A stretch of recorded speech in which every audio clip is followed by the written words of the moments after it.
The light hit the table like fire on glass. Laughter snapped through the air, bright and careless. Across from me, my boyfriend leaned back, voice smooth enough to cut. "If you don't like my friend's rude jokes," he said, "you can just pay and leave." The room froze, forks mid-air, glasses half raised. I folded my napkin, once set $60 beside the plate. "Thanks for the option." The chair scraped against marble as I stood. Their laughter tried to follow but broke halfway. When the door shut behind me, one of them whispered, almost laughing, "She won't actually leave, will she?" When I was younger, I thought silence kept things from breaking. Turns out it just delays the sound. Victor and I met at a company mixer 3 years ago.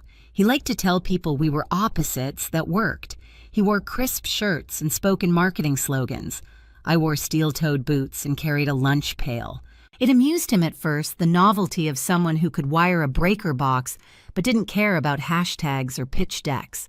He'd watch me scrub grease from my hands and say, "You make hard work look poetic." I didn't know that was the prelude to pity. At home, our world split neatly down the middle. His side smelled like cologne and spreadsheets. Mine smelled like mineral oil and dusted copper. I'd fix the buzzing outlet he ignored, label the fuse box so he'd know what not to overload. He'd scroll his phone, hum approval, and say, "You're a natural problem solver." It sounded like praise until he used it as proof I could handle anything, especially his neglect. When his friends came over, the jokes started light. "So Emery, do you charge by the hour, even off the clock?" I'd smile because smiling bought peace. Victor would smirk, hand them another drink, and say, "She's tough. She can take it." That was the script they mocked I endured, and he got to seem charming for dating down. I remember one Sunday morning when the kitchen light flickered. I climbed a chair, adjusted the wire, felt the faint warmth of current through my fingertips. Victor watched from the doorway, coffee in hand. "You always have to fix things, don't you?" he said. I laughed, not seeing the warning there. The pattern was steady as voltage. Every slight wrapped in humor, every silence mistaken for agreement. I kept records of bills, receipts, repairs, proof of contribution he never asked for. He'd say, "You worry too much about details," while I watched him worry only about appearances. By the winter of his promotion, I'd stopped explaining myself. I'd learned that talking to someone who listens for weaknesses is like grounding a live wire. It saves the system, not you. So I nodded through his stories, laughed at the right cues, and waited. That night at the restaurant wasn't the first time I'd felt invisible. It was just the first time I decided not to stay that way. The promotion changed the air between us. Victor started talking about himself like a brand, market value, visibility, momentum. I became part of the backdrop, the story he used to look grounded. "She keeps me real," he'd joke at parties, arms slung around me like a tagline. His friends loved it.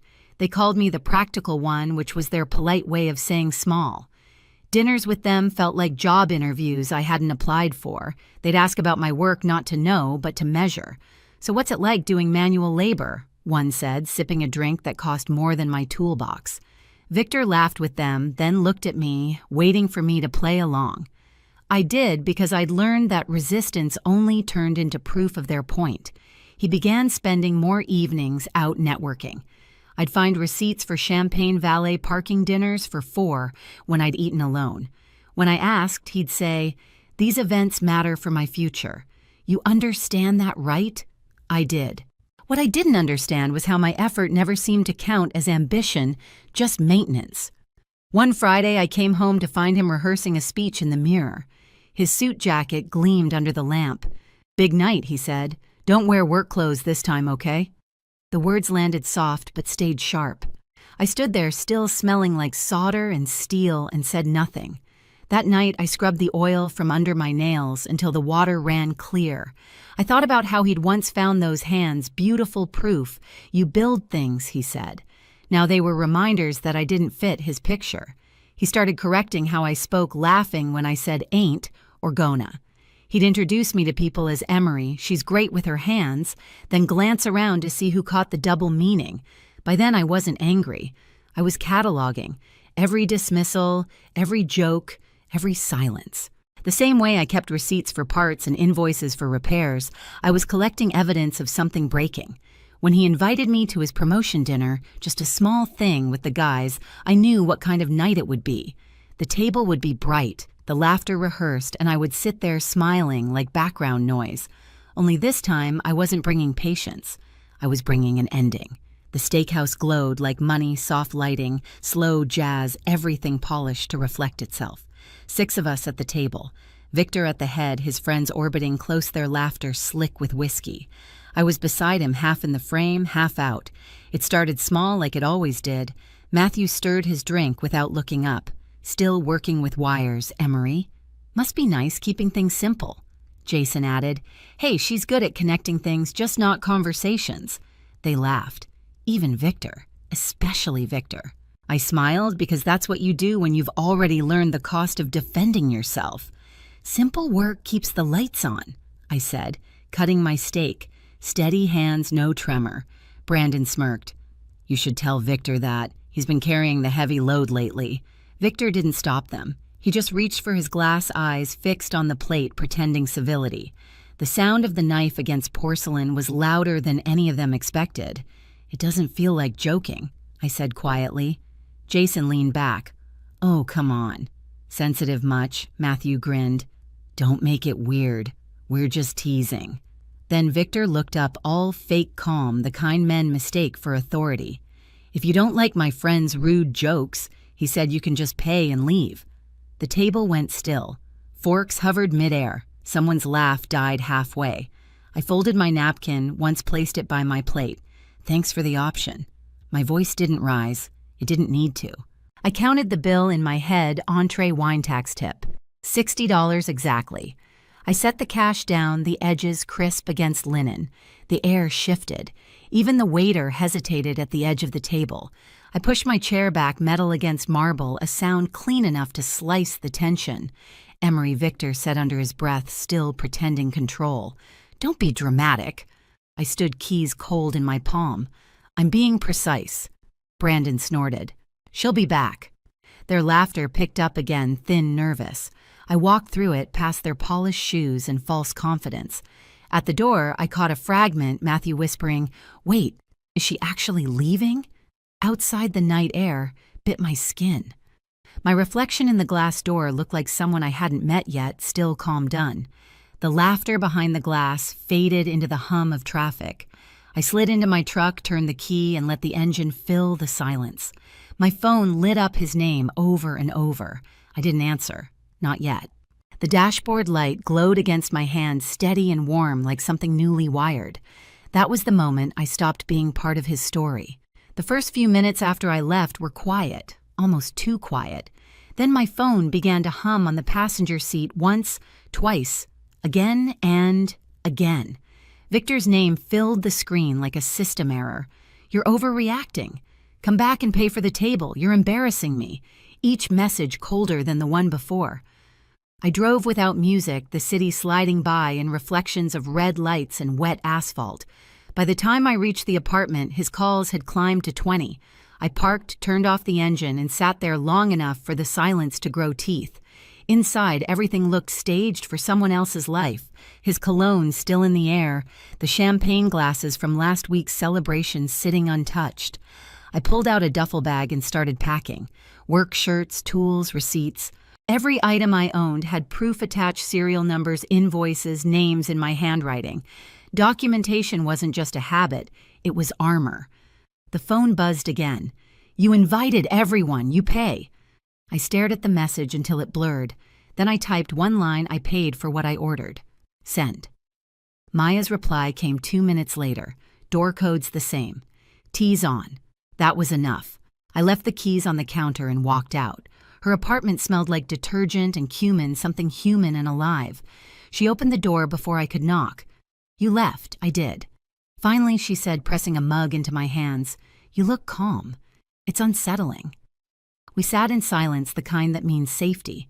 My phone buzzed face down on the table until the sound stopped mattering. Then it lit up again, unknown number. I let it go to voicemail. A minute later, Maya's phone pinged. She read the message, her eyes narrowing. Brandon's girlfriend, she said. She says they're planning something stupid. Ignore them. But I didn't ignore the warning. The next morning, while Victor was at work, I drove back for what was mine. The hallway smelled like stale wine. A yellow notice fluttered under the door noise complaint. Inside, the mess was worse than I'd imagined: takeout boxes, bottles, and an empty space where my PlayStation used to be. In the bedroom, I found my console half hidden under his jacket, and on the table, my laptop opened to Facebook Marketplace. Listings for my tools stared back at me. Fluke multimeter, $400. Klein voltage tester, $300. He'd even used my workbench for photos. I called the non-emergency line, explained everything, uploaded screenshots, documented all the officer said. If he sells anything, it's theft. Next, I called Mr. Chen, the landlord. His voice was polite but tight. He told me, "You abandoned the lease," he said. "I didn't abandon anything," I replied. "I left because he told me to." He sighed. "You've always paid on time. If you'd like to keep the apartment, we can talk." When I hung up, I took pictures of every listing, every item. Proof stacked neatly on the screen, like justice waiting for a timestamp. That evening, Victor texted again. "You went through my stuff. You're insane. What's yours is mine." "Remember," I wrote back, "selling someone's property isn't love. It's theft." Attached every screenshot plus the police report number. Then I put the phone down and waited. Mr. Chen's message came a few hours later, another noise complaint. One more, and he's evicted. I smiled for the first time in days. Some people fight with words. I prefer paperwork.